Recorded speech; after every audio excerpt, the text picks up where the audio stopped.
আসসালামু আলাইকুম। Hello everyone, চলে আসলাম আমার নতুন একটি ব্লগ ভিডিও নিয়ে।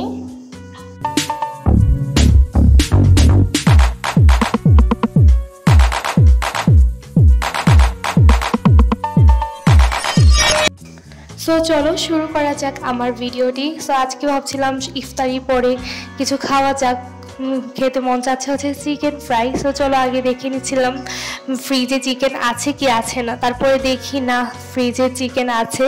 তারপরে খুঁজছিলাম যে কোনগুলো পিস করা, দেন হচ্ছে নামিয়ে এগুলো ভালোভাবে ওয়াশ করে নিচ্ছি।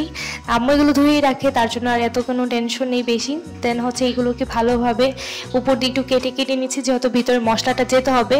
আর আজকে এইটা চিকেন ফ্রাইটা তোমরা মাত্র 10 মিনিটেই বানিয়ে খেতে পারবে। তারপর হচ্ছে জিরা, সব রকমের মশলা, গরম মশলা, তারপর হচ্ছে সব ধরনের মশলা একদমই মিশিয়ে এটাকে হচ্ছে আমি 1 মিনিট মনে হয় রেখে দিব শুধু।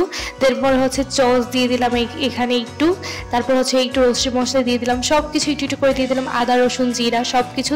দেন হচ্ছে ভালোভাবে মেখে পরিমাণ মতো লবণ দিয়ে এখন হচ্ছে ঢেকে এটাকে 1 মিনিট মাত্র রেখে দিব। দেন হচ্ছে কড়াইতে তেল দিয়ে চিকেন ফ্রাইগুলো ঢেলে দিব। বেশ, আমাদের চিকেন ফ্রাই এখনই হয়ে যাবে। আর এইদিকে দেখি আব্বু কাঁঠাল এনেছে, মানে বছরের প্রথম কাঁঠাল। এখন খাওয়া যাবে না, কেটে দেখছিল যে কি হবে। এটা হচ্ছে দুপুরে ভিডিও। আর দেখো কাঁঠালটা কত ভালো পড়েছে, তাই না? আর চলে আসি আমার রান্নার মানে রেসিপিতে।